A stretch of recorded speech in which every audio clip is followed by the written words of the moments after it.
اب میں ملتمس ہوں ہمارے مفتی محمد علی قریشی صاحب، آپ پروفیسر بھی ہیں اور کئی اداروں کے اندر ماشاءاللہ درس و تدریس کا سلسلہ بھی ہے۔ مفتی محمد علی قریشی صاحب، میں ان کو دعوت دیتا ہوں اور آپ ماشاءاللہ اتنی مکمل اور مدلل گفتگو مختصر انداز سے بیان فرماتے ہیں۔ انتہائی اختصار کے ساتھ میں ملتمس ہوں جناب مفتی محمد علی قریشی صاحب۔ نحمده ونصلي ونسلم على رسوله الكريم. اعوذ باللہ من الشیطان الرجیم، بسم اللہ الرحمن الرحیم. وَأَن لَيْسَ لِلْإِنسَانِ إِلَّا مَا سَعَى وَأَنَّ سَعْيَهُ سَوْفَ يُرَى ثُمَّ يُجْزَاهُ الْجَزَاءَ الْأَوْفَى. برادر مکرم، بھائیوں جیسے بھائی اور دوستوں جیسے دوست، حضرت مولانا سید قاسم شاہ صاحب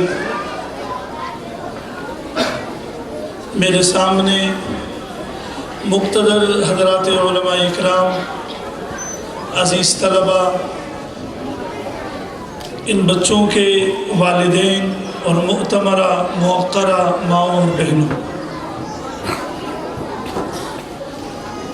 حضرت قبلہ شاہ صاحب جو سال بھر محنت کرتے ہیں، آج ہی اس کا ایک خلاصہ، نچوڑ اور لب لباب میرے اور آپ کے سامنے ہے۔ وقت کے دامن میں بھی تنگی ہے۔ میں نے سورہ نجم کی جو آیت تلاوت کی ہے، یقیناً یہ شاہ صاحب ہی کے لیے ہے کہ انسان جو کچھ کوشش کر لیتا ہے تو اس مقصد کو پا بھی لیتا ہے۔ مجھے وہ وقت بھی یاد ہے ان کا کہ جب یہ اس ادارے کے قیام کے لیے کوشش کر رہے تھے اور جگہ بھی تلاش کر رہے تھے، اساتذہ کے بھی متلاشی تھے، اور آج اس چمن کو دیکھ کے یقین جانیے بہت زیادہ مجھے خوشی محسوس ہوتی ہے کہ ہمارے اس بھائی نے بہت ہی کم اور قلیل عرصے میں اس چمن کو سجایا ہے۔ اللہ رب العزت انہیں مزید دن دگنی اور رات چگنی ترقی نصیب فرمائے۔ ان بچوں کے ہمارے اوپر جو حقوق ہیں، حقوق الاولاد علی الوالدین، کہ ان بچوں کے ماں باپ کے اوپر کیا حق ہیں، ہمیں چاہیے کہ کبھی اسے بھی سن لیں۔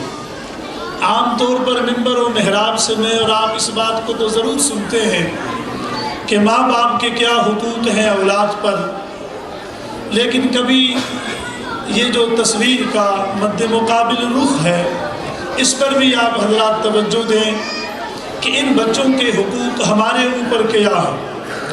اہل نظر نے لکھا ہے کہ بچے کا پہلا حق جو ماں باپ پر ہے وہ حق حیات ہے، کہ بچہ پیدا ہوا تو اسے آپ جینے کا حق فراہم کریں۔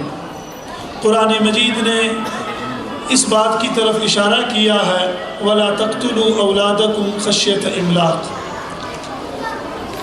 پھر جو ہی یہ بچہ آگے چلا تو آپ کوشش کریں کہ حق پرورش، حلال مال سے اس بچے کی پرورش کریں، اور یہ اس کے لیے انتہائی ضروری ہے، چونکہ یہ تو اس کے لڑکپن کا زمانہ ہے، بچپن کا۔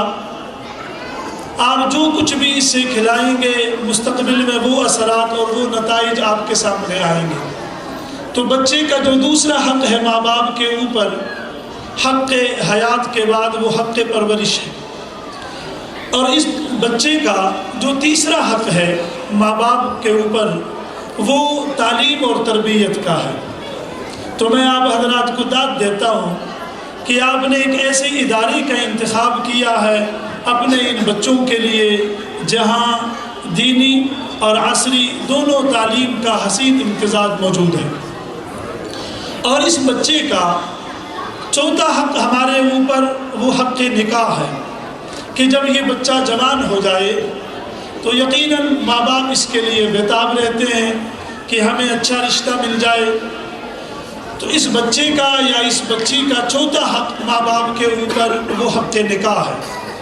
اور جو پانچواں حق ہے جو آخری ہے وہ حق میراث ہے کہ اگر ماں باپ یہ مناسب سمجھیں کہ بعد میں فیوچر میں یہ جھگڑے نہ کریں اور عدالتوں کے دروازے نہ کٹکھٹائیں تو جو کچھ اللہ نے انہیں دیا ہے وہ ٹیبل پہ رکھ کے بچوں اور بچیوں کے درمیان میں تقسیم کر دیں۔